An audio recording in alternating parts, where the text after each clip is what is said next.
I'm a storyteller, and stories about what I like to call the danger of the single story. I grew up on a university campus in eastern Nigeria. My mother says that I started reading at the age of 2, although I think 4 is probably close to the truth. So I was an early reader, and what I read were British and American children's books. I was also an early writer, and when I began to write at about the age of 7, stories in pencil with crayon illustrations that my poor mother was obligated to read, I wrote exactly the kinds of stories I was reading. All my characters were white and blue-eyed. They played in the snow. They ate apples. And they talked a lot about the weather, how lovely it was that the sun had come out. Now, this despite the fact that I lived in Nigeria. We didn't have snow, we ate mangoes, and we never talked about the weather because there was no need to. My characters also drank a lot of ginger beer because the characters in the British books I read drank ginger beer. Never mind that I had no idea what ginger beer was. And for many years afterwards, I would have a desperate desire to taste ginger beer. But that is another story. What this demonstrates, I think, is how impressionable and vulnerable we are in the face of a story, particularly as children. Because all I had read were books in which characters were foreign, I had become convinced that books, by their very nature, had to have foreigners in them, and had to be about things with which I could not personally identify. Now, things changed when I discovered African books. There weren't many of them available, and they weren't quite as easy to find as the foreign books, but because of writers like Chinua Achebe and Kamara Laye, I went through a mental shift in my perception of literature. I realized that people like me, girls with skin the color of chocolate, whose kinky hair could not form ponytails, could also exist in literature. I started to write about things I recognized. Now, I loved those American and British books I read. They stirred my imagination, they opened up new worlds for me. But the unintended consequence was that I did not know that people like me could exist in literature. So what the discovery of African writers did for me was this: it saved me from having a sense of what books are. I come from a conventional middle-class Nigerian family. My father was a professor. My mother was an administrator. And so we had, as was the norm, live-in domestic help who would often come from nearby rural villages. So the year I turned 8, we got a new houseboy. His name was Fide. The only thing my mother told us about him was that his family was very poor. My mother sent yams and rice and our old clothes to his family. And when I didn't finish my dinner, my mother would say, "Finish your food. Don't you know people like Fide's family have nothing?" So I felt enormous pity for Fide's family. Then one Saturday, we went to his village to visit. And his mother showed us a beautifully patterned basket made of dyed raffia that his brother had made. I was startled.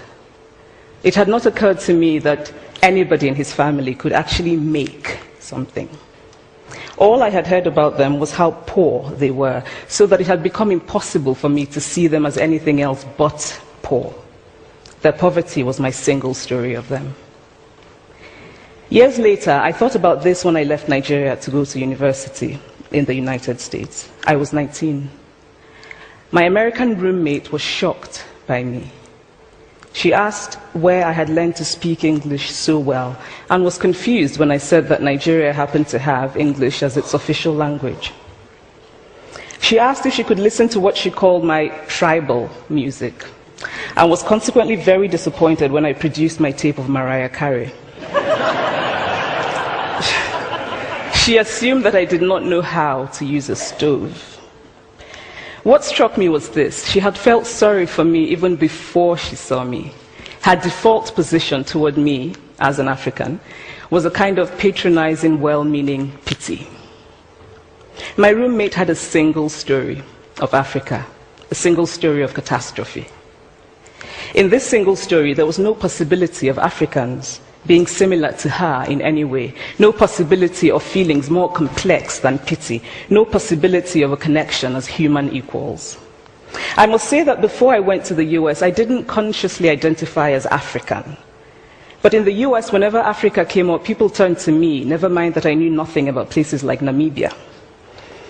But I did come to embrace this new identity, and in many ways I think of myself now as African, although I still get quite irritable when Africa is referred to as a country, the most recent example being my otherwise wonderful flight from Lagos 2 days ago, in which there was an announcement on the Virgin flight about their charity walk in India, Africa, and other countries.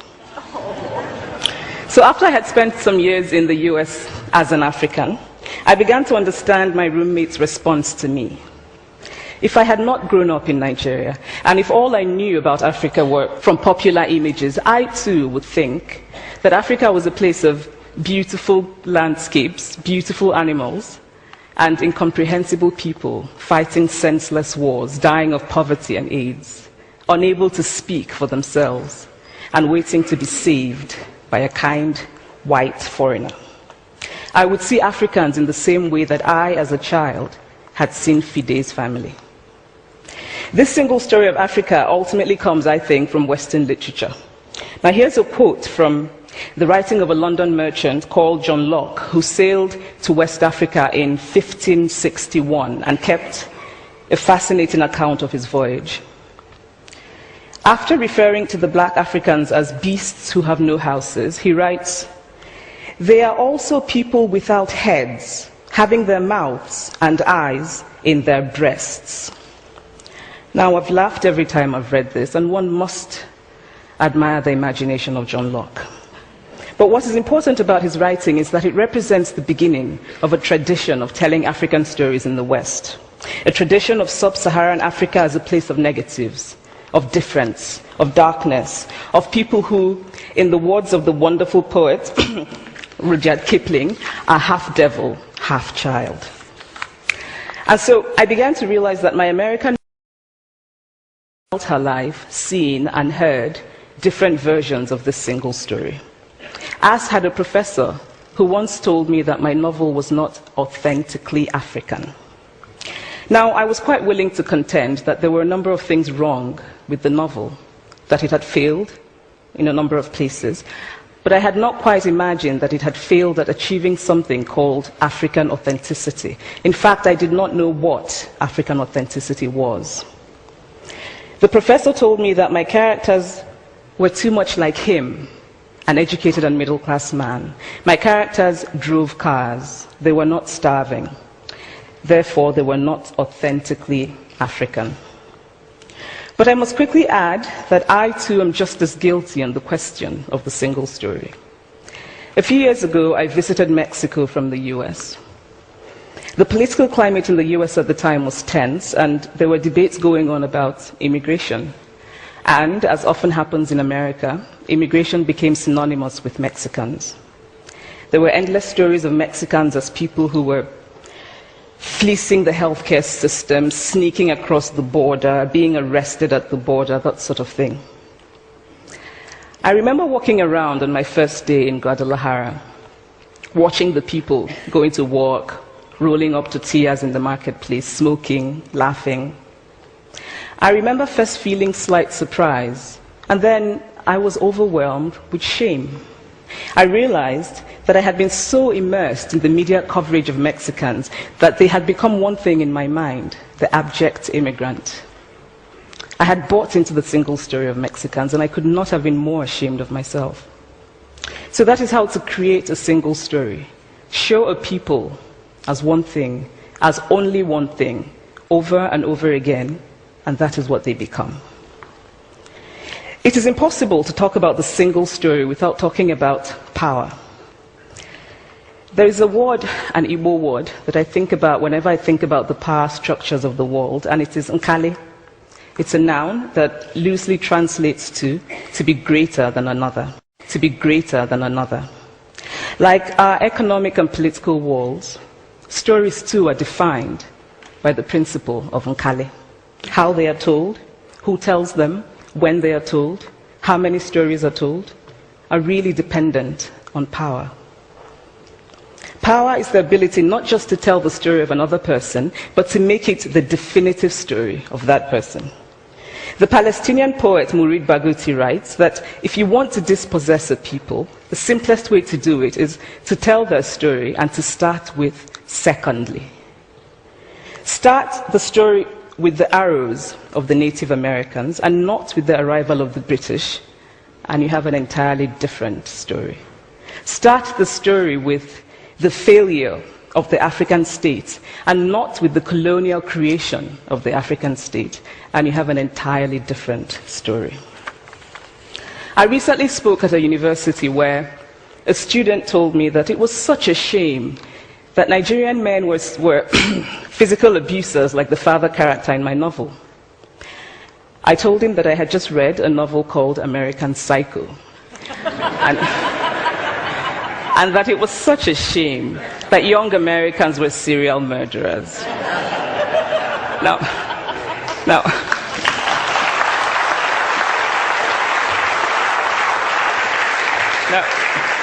Now, obviously, I said this in a fit of mild irritation, but it would never have occurred to me to think that just because I had read a novel in which a character was a serial killer, that he was somehow representative of all Americans. And now, this is not because I'm a better person than that student, but because of America's cultural and economic power, I had many stories of America. I had read Thailand, Updike, and Steinbeck, and Gateskill. I did not have a single story of America. When I learned some years ago that writers were expected to have had really unhappy childhoods to be successful, I began to think about how I could invent horrible things my parents had done to me. But the truth is that I had a very happy childhood, full of laughter and love, in a very close-knit family. But I also had grandfathers who died in refugee camps. My cousin, Polly, died because he could not get adequate health care. One of my closest friends, Okoloma, died in a plane crash because our fire trucks did not have water. I grew up under repressive military governments that devalued education so that sometimes my parents were not paid their salaries. And so as a child, I saw jam disappear from the breakfast table. Then margarine disappeared. Then bread became too expensive. Then milk became rationed. And most of all, a kind of normalized political fear invaded our lives. All of these stories make me who I am. But to insist on only these negative stories is to flatten my experience and to overlook the many other stories that formed me. The single story creates stereotypes, and the problem with stereotypes is not that they are untrue, but that they are incomplete. They make one story become the only story.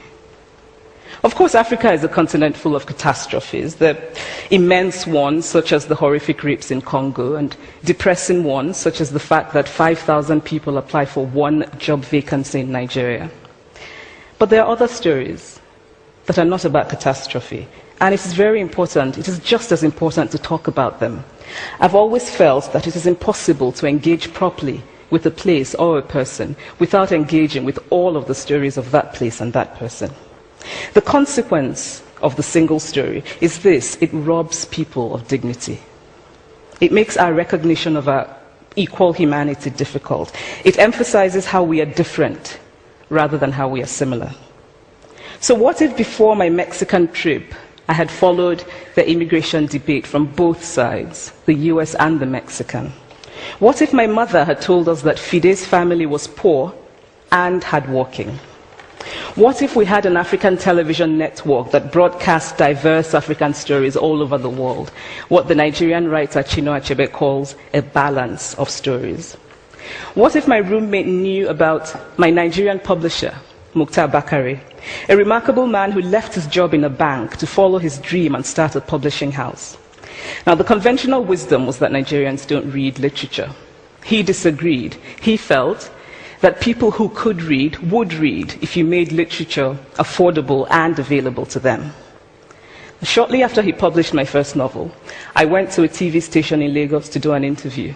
And a woman who walked there as a messenger came up to me and said, "I really liked your novel. I didn't like the ending. Now you must write a sequel, and this is what will happen."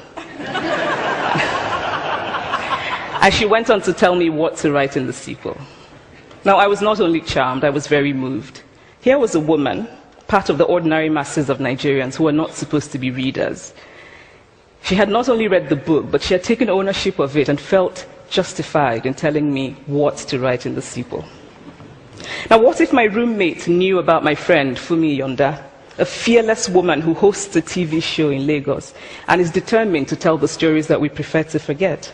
What if my roommate knew about the heart procedure that was performed in the Lagos hospital last week? What if my roommate knew about contemporary Nigerian music, talented people singing in English and Pidgin and Igbo and Yoruba and Ijo, mixing influences from Jay-Z to Fela to Bob Marley to their grandfathers? What if my roommate knew about the female lawyer who recently went to court in Nigeria to challenge a ridiculous law that required women to get their husband's consent before renewing their passports? What if my roommate knew about Nollywood, full of innovative people making films despite great technical odds? Films so popular that they really are the best example of Nigerians consuming what they produce. What if my roommate knew about my wonderfully ambitious hair braider who has just started her own business selling hair extensions? Or about the millions of other Nigerians who start businesses and sometimes fail, but continue to nurse ambition? Every time I am home, I am confronted with the usual sources of irritation for most Nigerians: our failed infrastructure, our failed government, but also by the incredible resilience of people who thrive despite the government rather than because of it. I teach writing workshops in Lagos every summer, and it is amazing to me how many people apply, how many people are eager to write, to tell stories. My Nigerian publisher and I have just started a non-profit called Farafina Trust, and we have big dreams of building libraries and refurbishing libraries that already exist, and providing books for state schools that don't have anything in their libraries, and also of organizing lots and lots of workshops on reading and writing for all the people who are eager to tell our many stories. Stories matter. Many stories matter. Stories have been used to dispossess and to malign, but stories can also be used to empower and to humanize. Stories can break the dignity of a people, but stories can also repair that broken dignity.